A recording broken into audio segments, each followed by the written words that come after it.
গুপ্ত সুপ্ত।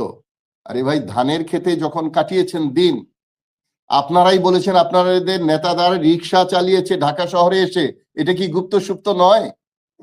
সালাউদ্দিন সাহেব 9 বছর কোথায় ছিলেন? 5ই আগস্টের পরে এত সময় লাগলো কেন ওনার আসতে, এটা মানুষ জানতে চায়। তারেক দেশে আসবে এই সিদ্ধান্ত কার এবং কখন? এমনকি তারেক জিয়া আসার সময় চাঁদা তোলা হয়েছে তারেক জিয়া আসবে বলে বিভিন্ন জায়গা থেকে। এটা কার সিদ্ধান্তে উনি আসছেন মানুষ জানতে চায়। এইটা যতদিন না ক্লিয়ার হবে, ওই সালাউদ্দিন 9 বছর কেন ছিল, কেন ভারতের কাছে এই বিচার চাওয়া হচ্ছে না, কেন তাকে আটকে রাখা হচ্ছে, ঠিক তেমনি এই প্রশ্নটাও এই ইথারে থাকবে, পারসেপশনে থাকবে। ফ্যামিলি কার্ড কি মাধ্যমে কিভাবে দিবে এটা আলোচিত হয়েছে। তবে ফ্যামিলি কার্ড দেওয়ার জন্য 100 টাকা করে আবার নেওয়া হচ্ছে, যে 100 টাকা করে সংগ্রহ করাচ্ছে, এটাও শোনা যাচ্ছে সোশ্যাল মিডিয়াতে বা বিভিন্ন জায়গায় আসছে যে ফ্যামিলি কার্ড দেওয়া। বাংলাদেশের যে কোনো একটা প্রশ্নও করেছেন যে এটা কি দলের মাধ্যমে দেওয়া হবে নাকি সরকারি মাধ্যমে। এখন সরকারের মাধ্যমে ইউনিয়ন কাউন্সিলের চেয়ারম্যান তো দলীয় হয়ে যায়, এই জন্যই তো আজকে স্থানীয় সরকারের নির্বাচনটা আগে করতে দেওয়া হলো না, যে ইউনিয়ন কাউন্সিল চেয়ারম্যান থেকে শুরু করে জেলা পরিষদের চেয়ারম্যান পর্যন্ত যেই দল ক্ষমতায় যায় তারা যেন বানাতে পারে। এই তো আমাদের পরিণতি।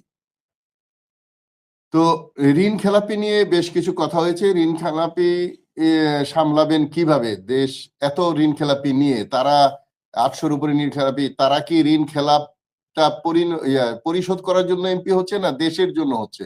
এটা তো প্রশ্নের মধ্যেই উত্তর আছে, যে তারা মূলত তাদের ঋণ শোধ করে। এবং ঋণ খেলাপিরা খুব জোরে জোরে কথাও বলছে, প্রতিবাদও করছে।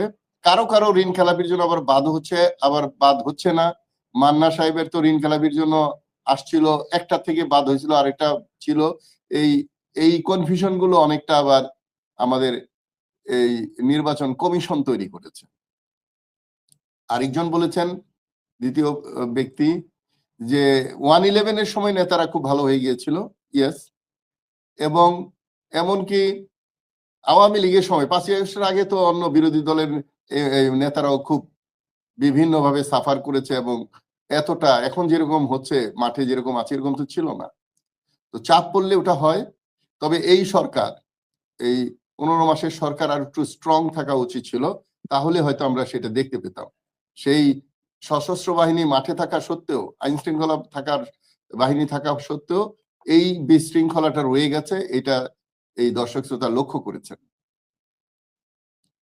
আমাকে প্রশ্ন করেছেন যে তারেক জিয়া 24 এবং 71 পার্থক্য করেননি। আমি আবারও বলবো, আমাকে মূর্খ বলা হয়েছে, আমি না জেনে কথা বলি এরকমও বলা হয়েছে, তারপরে আমি সাথে সাথে উত্তর দেইনি। আপনারা এটা খেয়াল করবেন, সাথে সাথে উত্তর দেওয়ার কিছু নাই। আমি যদি মূর্খ হই জনগণ বুঝবে আমি মূর্খ। আমি বলতে চাই 71-কে যেভাবে হাইলাইট করছে ভারত এবং আওয়ামী লীগ, ঠিক সেইভাবে উনিও করছেন। এটা না করলে ভালো হতো দলের। এখন এই 55 বছর পরে 71 নিয়ে আলোচনা করার তো কিছু নাই। এটা মুক্তিযোদ্ধাকে কেউ অস্বীকার করে না, এই বীরত্বের কথাও কেউ অস্বীকার করে না সারা পৃথিবী। শুধু আওয়ামী লীগ বলতো তারা করেছে, এখন আওয়ামী লীগ নাই, তার জন্য কি 71 চলে গেছে? তো এ নিয়ে বাড়াবাড়ি হচ্ছে, এ নিয়ে ভোট পাওয়া যাবে না।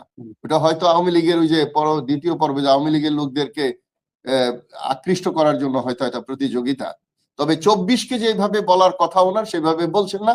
আমি দ্বিতীয়বার আবার বললাম, বস্তিতে দালান করা, কার্ড দেওয়া, এটা এই প্রশ্নকর্তা জানেন কিনা এইটা আচরণ বিধির বাইরে, এটা আরো আচরণ বিধিতে পড়ে না। এইগুলো বলার জন্য ইলেকশন কমিশন একটা নোটিশ দিতে পারতেন তাদেরকে। এবং এই দর্শক শ্রোতা এমপির কাজ কি তাও জানে না। এমপিরা যে বলে এই দিব সেই দিব, এটা এমপির কাজ নয়। সুতরাং এই দর্শক শ্রোতা একটি বিশেষ দলের বিশেষ দর্শক শ্রোতা, সে এই জন্য আমাকে বলেছে আমি লেখাপড়া জানি না, না জেনে কথা বলি। তো এই একজন কি বললো এতে কিছু এসে যায় না। হাজার হাজার মানুষ যা শুনছে সেখানে বুঝবে যে মেজর আফসারই সত্য বলছে না মিথ্যা বলছে। দেখেন, এই এই প্রশ্নকর্তা কিন্তু এই দুইটার উত্তর দিল। আমি যে বললাম I have a plan, we have a plan, এর কিছু জানলাম না। আমার ডাউট আছে যে এই যে নেতা বা এই যে দলের অন্তর্ভুক্ত সদস্য, উনি জানেন কিনা I have a plan and we have a plan এর মধ্যে কি আছে। কিন্তু উনি 24-71 নিয়ে অনেক কথা বললেন। যাই হোক, ওই সময় আবার মনির ভাই বললেন জামাত মানুষই না। আমার এই কথাটা কানে বেজেছে। এখন পাল্টা যদি ওরা বলে বিএনপি মানুষই না, তখনই ঝগড়াঝাটির শুরু হয়। 3 কোটি বোরকা লাগবে, এই লাগবে।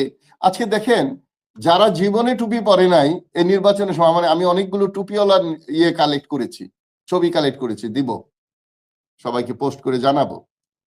তো এই ধর্মকে আমরা ইলেকশনের সময় খুব, যারা ধর্মের কাছে ধারে নেই তারাও ব্যবহার করি মানুষের মন দখল করার জন্য। তারেক হাসিনার ব্যাগ নিয়ে মাঠে নেমেছেন, এই পারসেপশন আসলো কেন? কেন তারেক তার নিজস্ব ইমেজ তৈরি করতে পারছেন না? এখন আসেন গুপ্ত সুপ্ত। আরে ভাই, ধানের খেতে যখন কাটিয়েছেন দিন, আপনারাই বলেছেন আপনাদের নেতাদার রিক্সা চালিয়েছে ঢাকা শহরে এসে, এটা কি গুপ্ত সুপ্ত নয়? সালাউদ্দিন সাহেব 9 বছর কোথায় ছিলেন? উপস্থাপক আমাকে প্রশ্ন করলেন যে এই গোলাম আজম পালানো ছিল আর তারেক জিয়ার পালানো, তো গোলাম আজম তো নিষিদ্ধ ছিল বাংলাদেশে তখন, তাকে নিষিদ্ধ, নাগরিকত্বই ছিল না।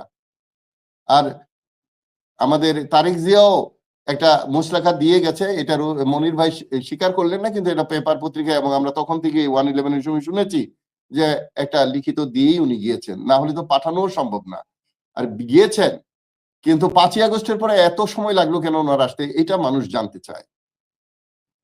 তারেক দেশে আসবে এই সিদ্ধান্ত কার এবং কখন? এমনকি তারেক জিয়া আসার সময় চাঁদা তোলা হয়েছে তারেক জিয়া আসবে বলে বিভিন্ন জায়গা থেকে। এটা কার সিদ্ধান্তে উনি আসছেন মানুষ জানতে চায়। এইটা যতদিন না ক্লিয়ার হবে, ওই সালাউদ্দিন 9 বছর কেন ছিল, কেন ভারতের কাছে এই বিচার চাওয়া হচ্ছে না, কেন তাকে আটকে রাখা হচ্ছে, ঠিক তেমনি এই প্রশ্নটাও এই ইথারে থাকবে, পারসেপশনে থাকবে।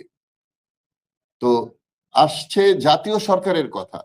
জাতীয় সরকার, আমি সবসময় বলেছি জাতীয় সরকার করার সময় চলে গেছে। 5ই আগস্টের পরেই জাতীয় সরকার করা যেত কিছুদিনের জন্য, তারপরে ওই জাতীয় সরকার এটা ইলেকশন দিয়ে গণতান্ত্রিক সরকারে যেতে হবে।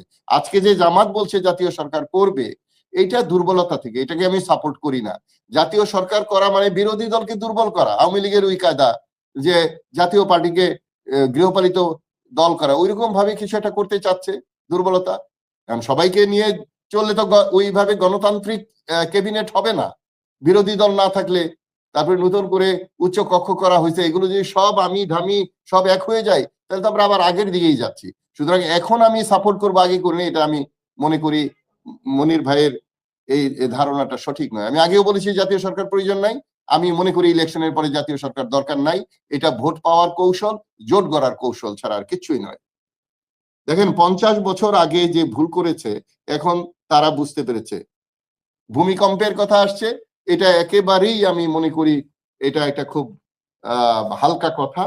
এটা বিভিন্ন দেশে ভূমিকম্প হয়, এটা কোনো রাজনৈতিক কারণে ভূমিকম্প হয় আমি শুনি নাই। এখন আসেন খুব সংক্ষেপে বলছি, চলছে আওয়ামী লীগের পুনর্বাসনের প্রতিযোগিতা। আমি এটা মনে করি না। চলছে আওয়ামী লীগের সমর্থিত ভোটারদেরকে ভোট নেওয়া। কিছু কিছু ক্ষেত্রে কিছু ক্যান্ডিডেট করা হয়েছে, সেটা হয়তো মনোযোগ ঠিকমতো দেওয়া হয়নি, পরে বুঝতে পেরেছে, অথবা তাদেরকে। এখন আরেকটা প্রশ্ন খুব গুরুত্বপূর্ণ ছিল যে আপনার যে এই যে বিএনপি যে ঋণ খেলাপিদের যে দিয়েছে, মুনির ভাই বললেন খুব সাফাই করে বললেন নিয়ম কানুন। আরে ভাই, আওয়ামী লীগের সময় কোনো নিয়ম কানুন ছিল? আওয়ামী লীগ না করলে, আওয়ামী লীগ সমর্থন না করলে কোনো ঋণ পেয়েছে? তাহলে আওয়ামী লীগের সময় যারা ঋণ নিয়েছে তারা সুপ্ত পলিটিক্স করে নাই, গুপ্ত পলিটিক্স করে নাই। আর বেনজিরের নিয়ে অনেক কথা হয়েছে, একেবারে ওয়ার্ল্ড ওয়াইড, উনি আমেরিকায় গিয়েও আওয়ামী লীগের বক্তৃতা দিয়েছেন, উনি আওয়ামী লীগের লেসপেন্সার।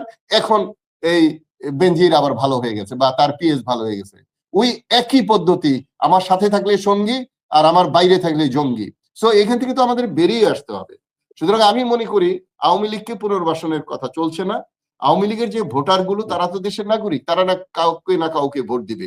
তবে এদের আকৃষ্ট করার যে কৌশল সেটা সঠিক নয়।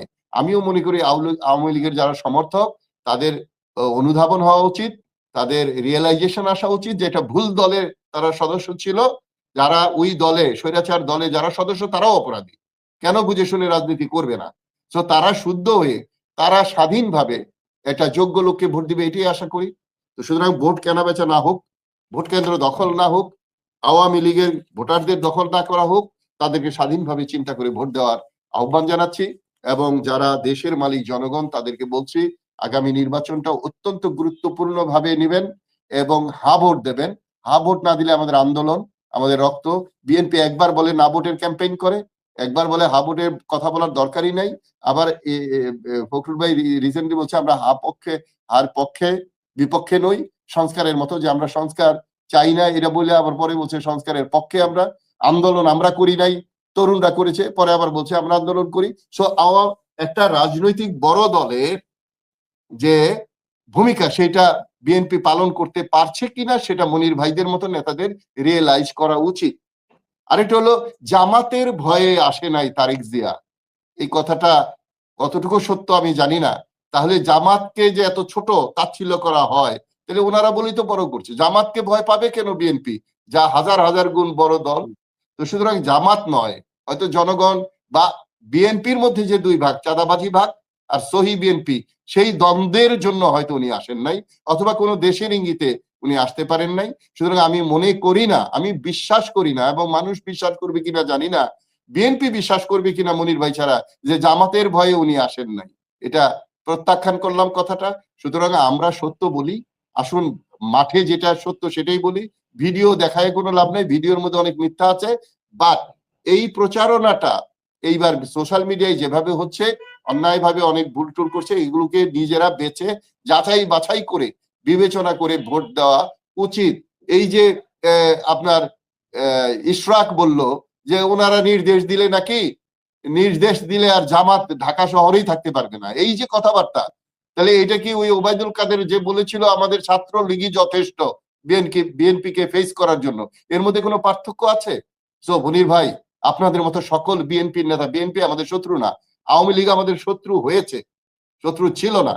তো ওই রকম ভাবে নিজেদেরকে দেশের শত্রু বানাবেন না, দেশের কাছাকাছি। আপনারা ফ্যামিলি কার্ড দিতে চান, আরেকটি দল বলছে না আমরা ফ্যামিলি মেম্বার বানাতে চাই আপনাদের। সুতরাং কৌশলটা শিখতে হবে। আপনারা আওয়ামী লীগকে স্বৈরাচার বানিয়েছেন ব্যর্থ রাজনীতির কারণে, ভালো রাজনীতি করতে পারলে আপনারা সুপ্ত গুপ্ত হয়ে না গেলে, মাঠ ছেড়ে না দিলে, গরুর হাটে না গেলে, এই আওয়ামী লীগ এই 5ই আগস্টের আগে তখনই তারা বিদায় নিত। সুতরাং